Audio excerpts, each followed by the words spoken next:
믿음은 생명입니다 라는 글귀가 있었습니다. 믿음은 기적을 일으키는 원동력입니다. 그러나 믿음은 또 기다림을 동반합니다. 69일이라고 하는 피말리는 긴 기다림이 있었습니다. 믿음은 절망 가운데에서 필요한 도구입니다. 절망이라고 하는 밭에 믿음의 도구를 말씀의 씨앗을 심을 때 생명의 싹을 자라게 할 수 있습니다. 말씀을 믿는 것, 그것은 하나님을 인정하는 첫걸음입니다. 믿음은 들음에서 난다고 성경은 말하고 있습니다. 로마서 10장 17절 말씀, 그러므로 믿음은 들음에서 나며 들음은 그리스도의 말씀으로 말미암았느니라. 믿음은 창조주 하나님을 믿는 것입니다. 하나님은 우리의 구원자 되심을 믿는 것입니다. 그래서 그분의 말씀을 들어야 하며 묵상해야 합니다. 그러면 믿음이 생깁니다.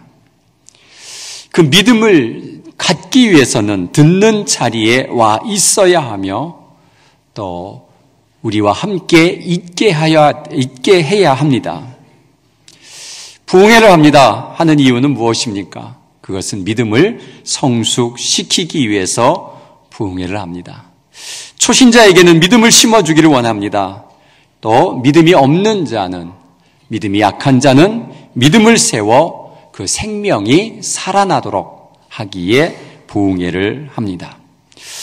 우리 모든 권속들이, 같은 성도들이 믿음의 성숙을 도와주려고 부흥회가 합니다. 그런데 여러분, 교회를 다니면서 믿음이 없는 사람들이 많이 있습니다.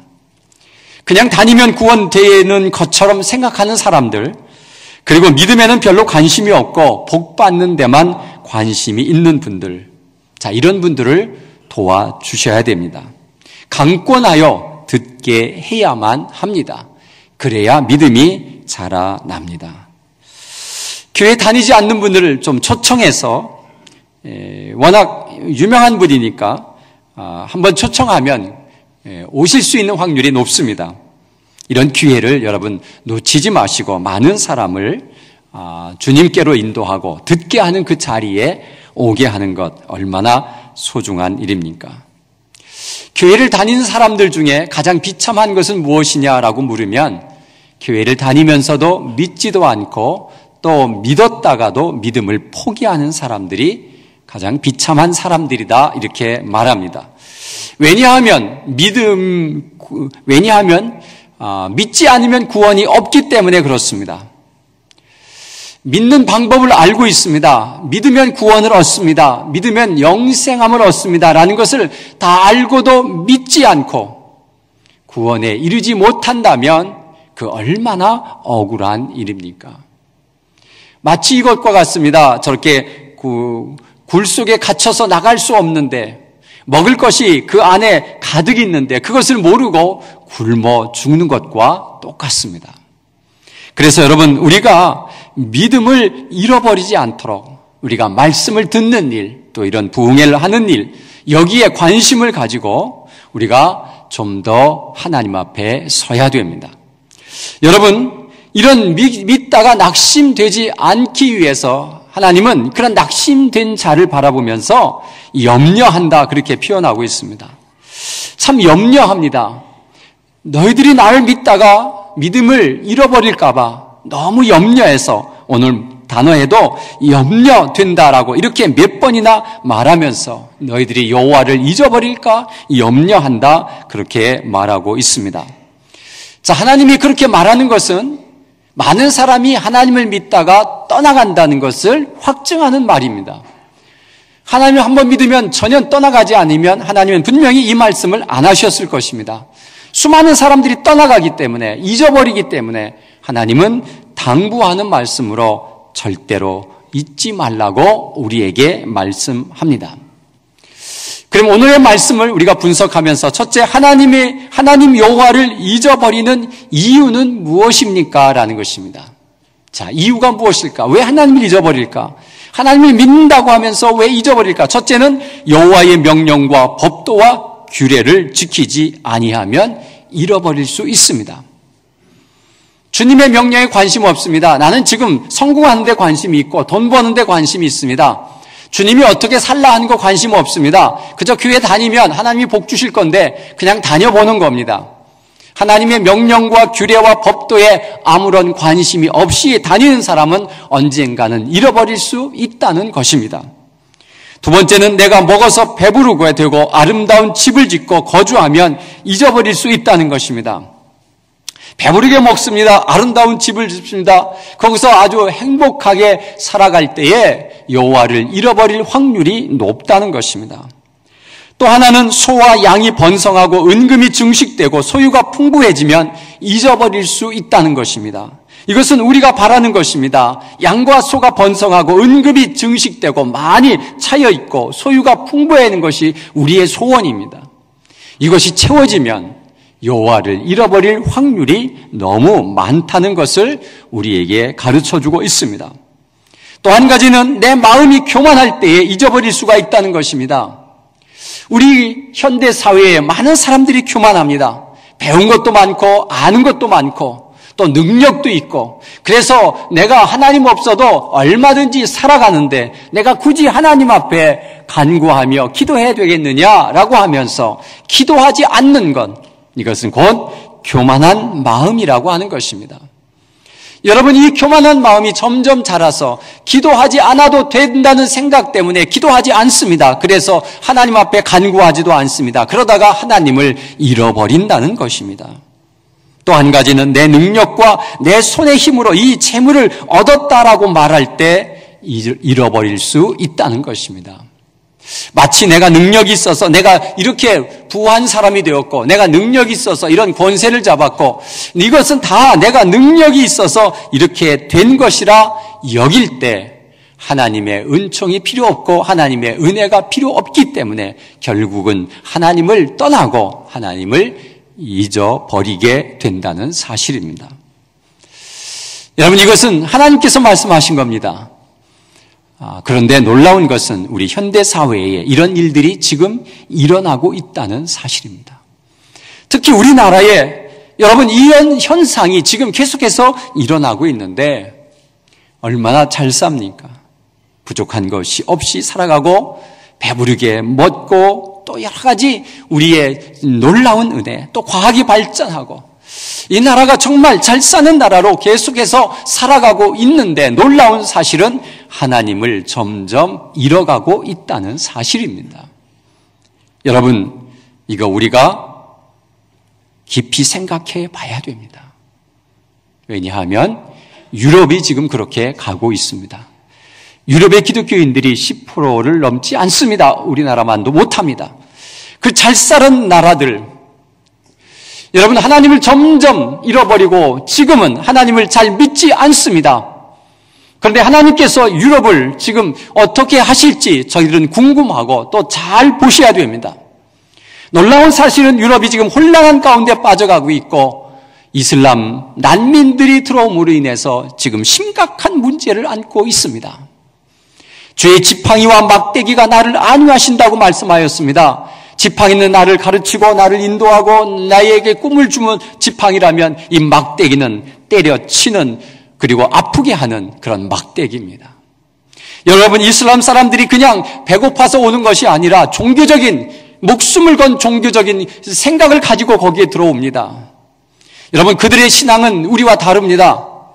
폭탄 테러라는 것이 순교자라고 합니다. 그래서 폭탄 테러하는 것을 마음에 품고 다 살아갑니다. 자, 그런 무시무시한 사람들이 유럽에 와서 어떤 행동을 할까요? 여러분, 이것은 심상치 않은 지금 문제를 안고 있는 것, 여러분, 우리가 직시해야 됩니다. 여러분, 이렇게 우리가 너무 잘 살고 너무나도 모든 것이 풍족하다고 할 때 이거 조심해야 될 때라고 하는 것을 우리가 다시 한번 생각해야 됩니다.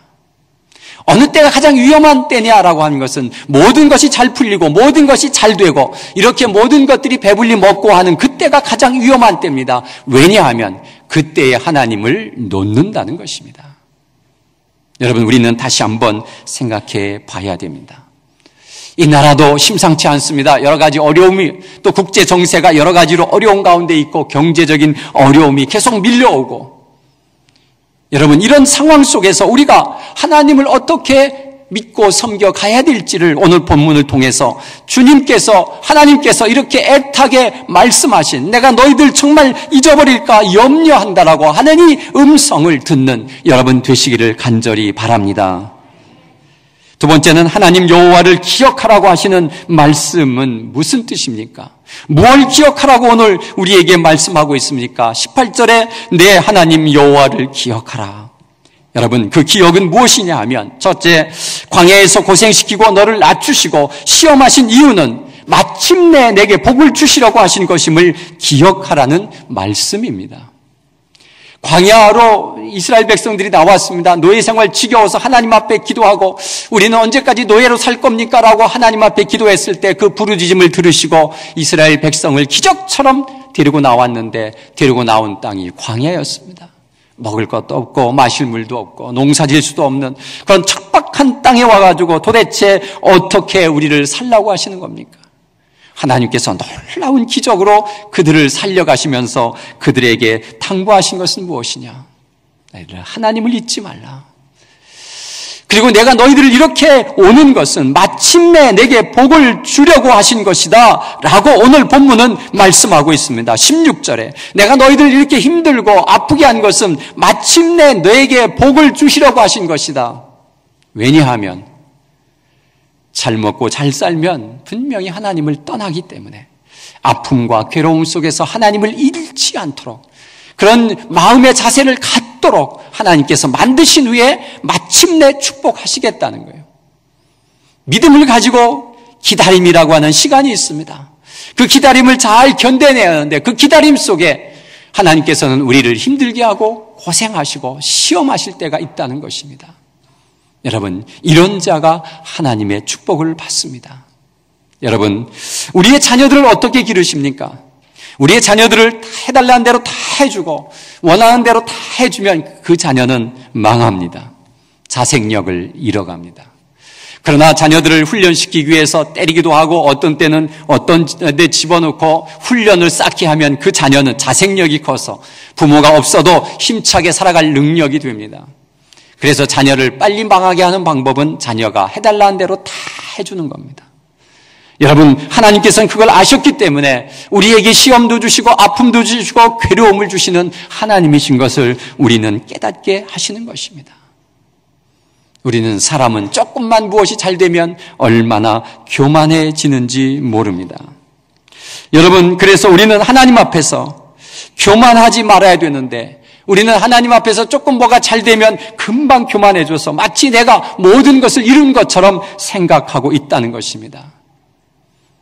여러분, 이 교만이 언제 깨어지느냐 하면 몸이 아프면 대번 깨어집니다. 몸이 아프면 인생은 참 별것 아니구나. 내가 이렇게 쌓아놓은 재산이 아무 쓸모가 없고 내가 그렇게 죽어라고 올라갔던 그 자리가 아무 쓸모가 없는 것을 우리는 경험하게 됩니다. 여러분, 두 번째는 그가 내게 재물을 얻도록 능력 주셨음을 기억하라는, 이것을 기억하라는 것입니다. 내가 재물을 얻은 것이 내 능력이 아니고 하나님의 능력인데 우리는 조금만 뭔가 채워지면 내가 이렇게 해서 내가 이것을 얻었다라고 얘기합니다. 내가 죽을 고생을 하고 내가 밤잠을 안 자고 내가 열심히 공부해서 내가 열심히 무엇을 해서 내가 한 것처럼 생각하는데 하나님은 그게 아니라 내가 너에게 그런 능력을 주었기 때문에 그렇게 되었다는 사실을 우리는 자꾸만 잊어버린다는 사실입니다. 그래서 우리에게 고통도 주고 아픔도 주면서 이게 내 능력이냐라고 주님은 물으십니다. 이스라엘 민족에게 광야길을 갖다 놓은 것은 광야에서 도대체 아무것도 할 수 없어서 그저 하늘만 쳐다볼 수밖에 없는 그런 상황 속에서 너희들을 입히고 먹이신 분이 누구냐라고 물었을 때 예, 하나님입니다라는 고백 외에는 아무것도 할 수 없는 그런 자리에 가서 이스라엘 백성들을 훈련시켰지만 여러분, 그러나 이스라엘 백성들은 하나님을 전적으로 믿지 않았다는 사실입니다. 그래서 광야 그곳에서 모두 죽는 아픔을 겪고 마는 것입니다.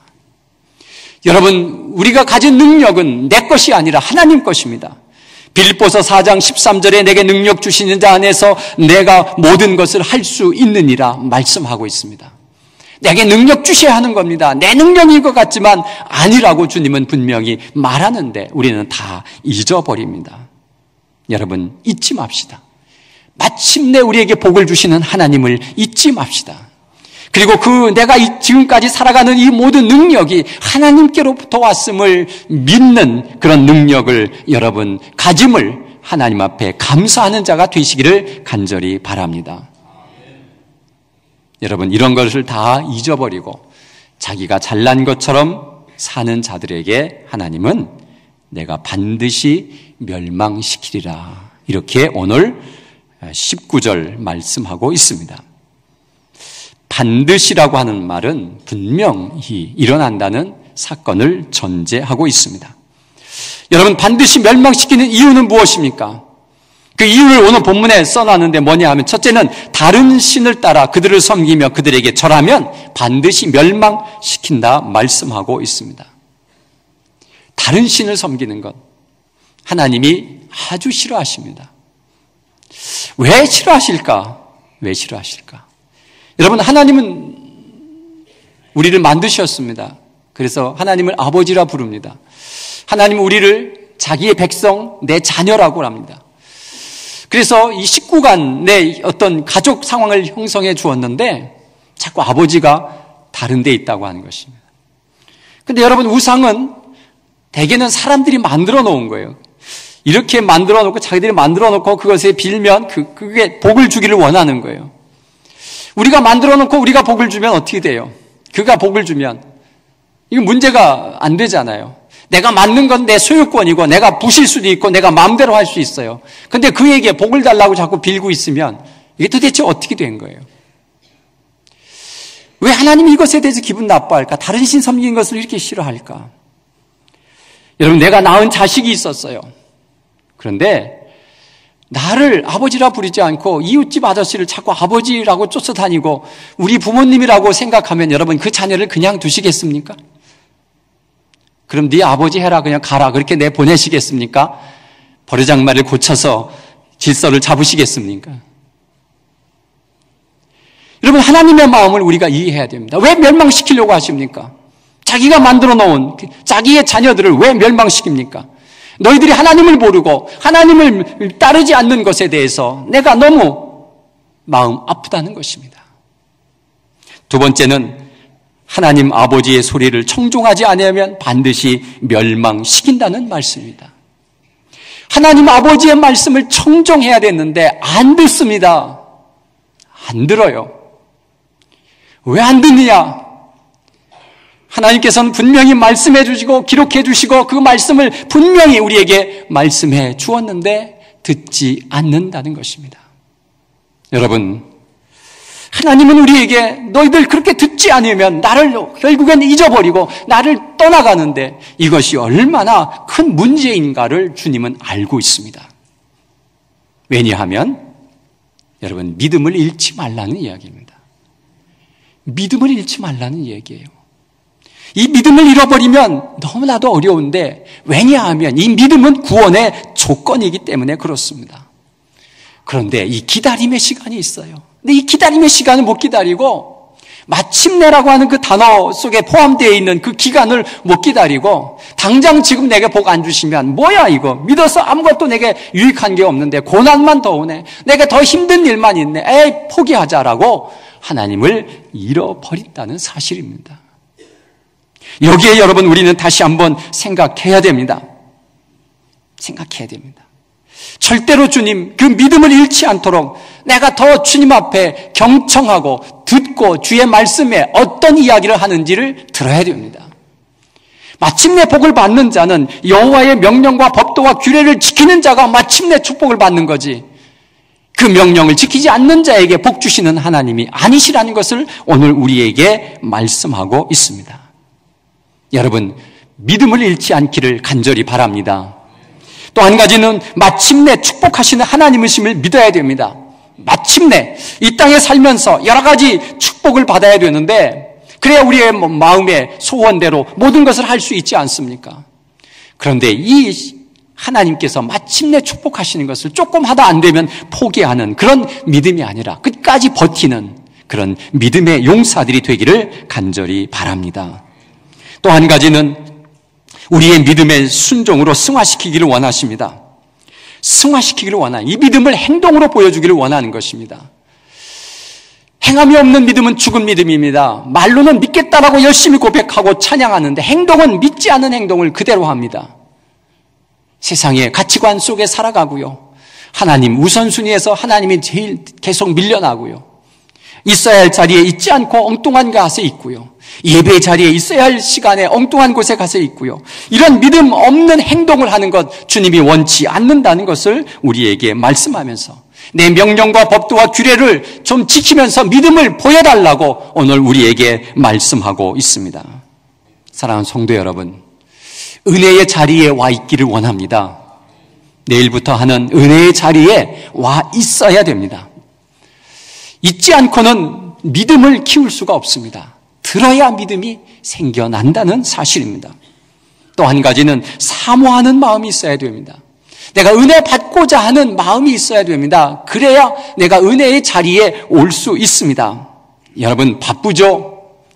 그러나 하나님 앞에 기도하면서 하나님 내가 은혜 받고자 원합니다. 기도하면서 내가 마음만 먹으면 얼마든지 오실 수 있습니다.